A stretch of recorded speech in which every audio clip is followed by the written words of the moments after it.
मैं आशीष श्रीवास्तव आज आपको चैप्टर 8 और सेक्शन 10 से 124 अर्थात peace and good behaviour surety अर्थात परिशांति कायम करने के लिए एवं सदाचार की प्रतिभूति के बारे में बता रहा हूँ।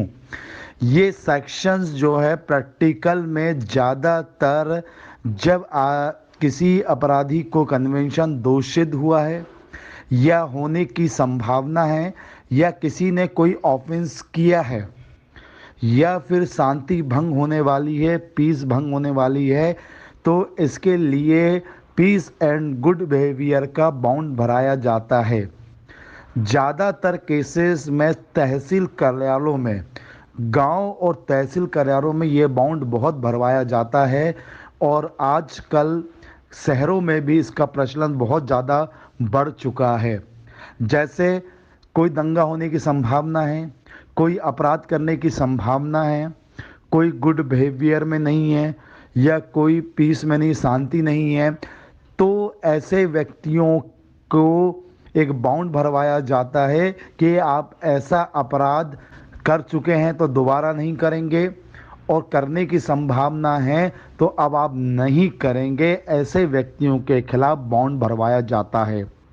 एग्ज़ाम पॉइंट व्यू से कभी कभी क्वेश्चंस बनते हैं इसमें 106 से लेकर 110, 106 से लेकर 110 बहुत इम्पॉर्टेंट है।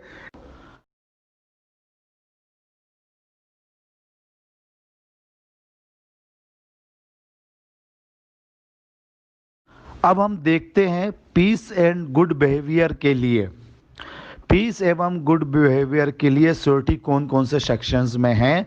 तो 106 और 107 ये दोनों हैं परिशांति कायम करने के लिए अर्थात पीस के लिए, शांति बनाए रखने के लिए। 106 में कौन से जजेस हैं? तो 106 क्लॉज 1 में सेशन कोड और जुडिशियल मजिस्ट्रेट फर्स्ट क्लास, और 10 क्लॉज 4 में अपीली न्यायालय और रिवीजन कोर्ट अर्थात दोषसिद्ध पर परिशांति कन्वेंशंस पर पीस करने के लिए सेशन जज, जुडिशियल मजिस्ट्रेट फर्स्ट क्लास और अपीली न्यायालय और रिवीजन कोर्ट कर सकती है, बाउंड भरवा सकती जब दोषसिद्ध सजा दी गई है। ये बाउंड इंपॉर्टेंट है। कितने दिन के लिए होता है? तो 3 साल के लिए ये बाउंड भरवाया जाता है। और 106 में कौन कौन सी सेक्शन है? तो इंडियन पेनल कोड के चैप्टर 8 के 153 बी, सेक्शन 154 से भिन्न अर्थात चैप्टर 8 पूरा है लेकिन 153 बी और 154 से भिन्न अपराधों के लिए बाउंड भरवाया जाएगा, पहली चीज। दूसरा है इसमें असॉल्ट के लिए, क्रिमिनल फोर्स के लिए, कमिटिंग मिसचिफ के लिए अर्थात हमला, आपराधिक बल एवं रिष्टि और आपराधिक अभित्रास का कोई ऑफेंस किया है या अन्य कोई ऑफेंस जिससे पीस भंग होने की, परिशांति भंग होने की संभावना है, तो इन अपराधियों के लिए 106 में बाउंड भरवाया जाएगा। अब 107 है जो 106 में नहीं है, उसके अलावा बाउंड की बात की गई है। इसमें एग्जीक्यूटिव मजिस्ट्रेट और 1 साल के लिए बाउंड भरवाया जाएगा। याद रखिएगा कितने साल के लिए? 1 साल के लिए बाउंड भरवाया जाएगा। विदाउट श्योरिटी और विथ दोनों हैं, प्रतिभूति सहित और रहित। यही बार भी कई बार क्वेश्चन पूछा गया है। 108, 109, 110 ये तीनों सेक्शंस गुड बिहेवियर की बात करता है। कोई गुड ऊपर देखिए 106, 107 किसके लिए था? परिशांति, पीस, और 108, 109 और 110 गुड बिहेवियर के लिए है।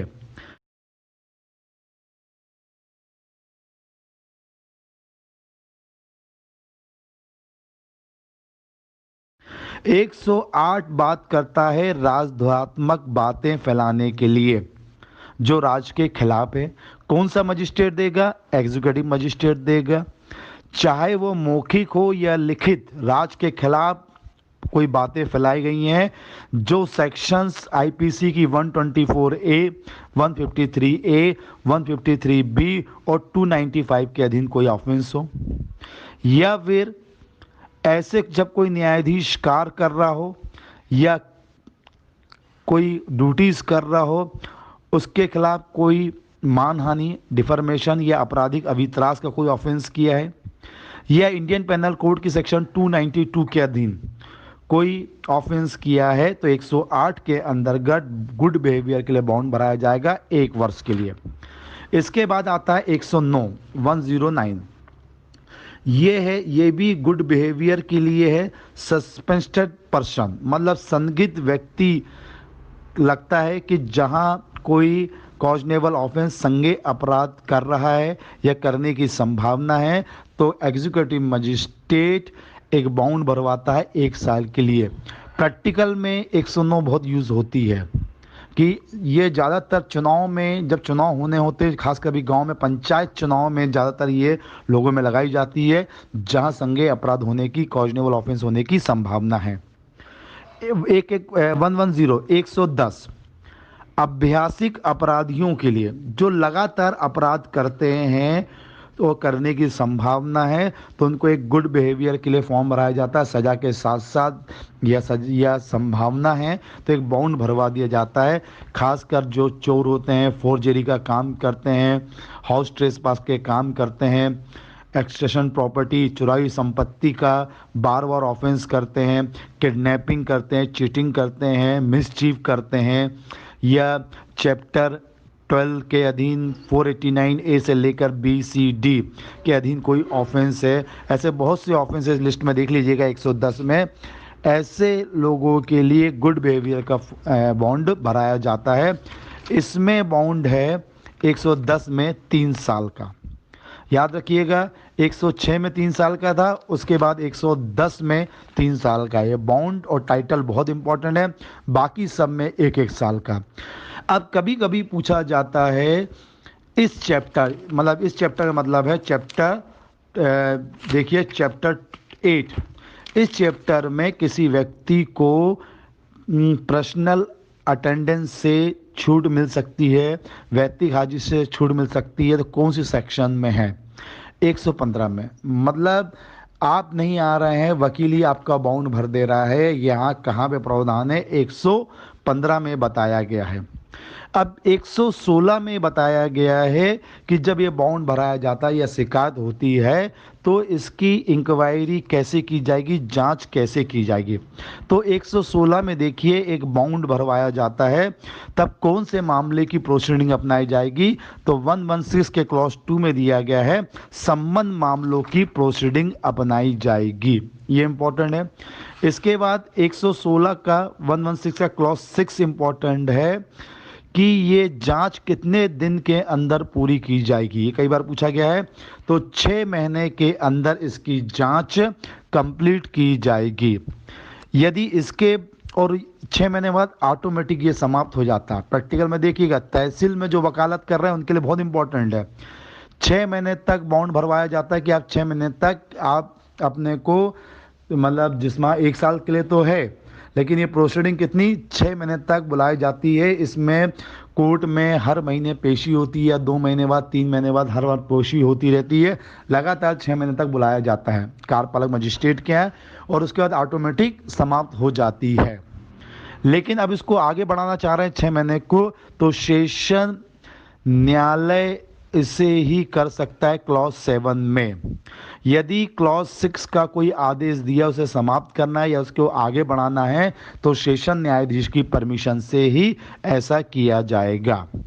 आपने सुना होगा 106/17, 107/117, 108/117, 109/117, 110/117 या और 16 में जांच, और जब भी कार्रवाई होती बटे में 117, मतलब बाउंड का श्योरिटी का आदेश 117 में दिया जाता है।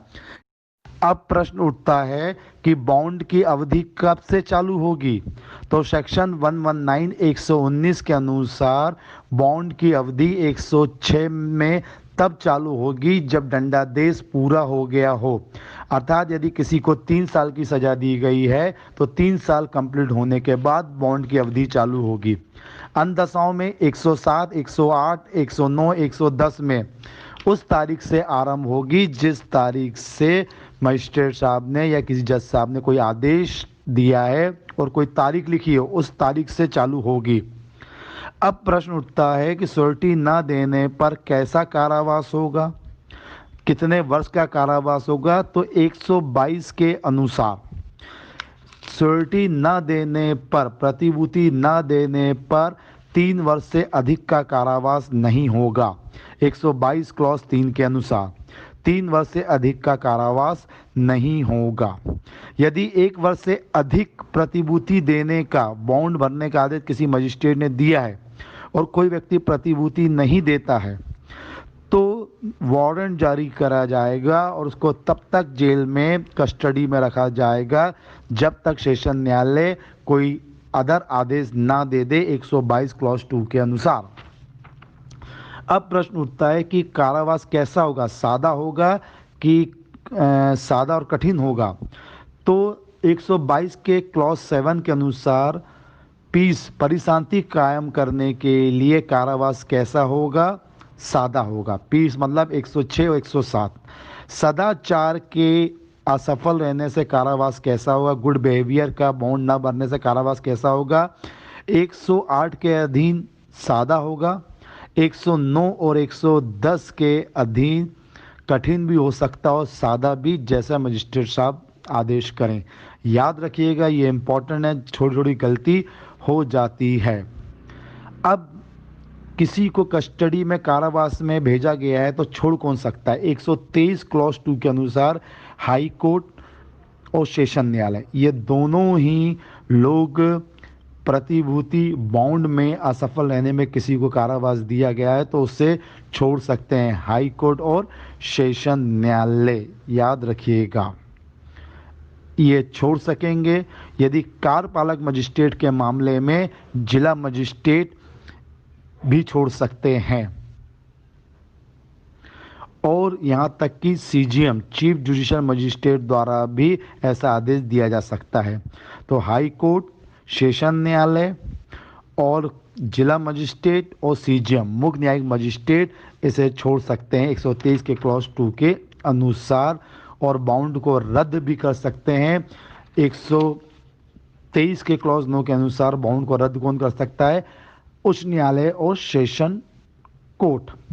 याद रखिएगा, ये ज़्यादातर लॉ एंड ऑर्डर के में भराई जाती है और ज़्यादातर तहसील कार्यालयों में इसका उपयोग किया जाता है। धन्यवाद।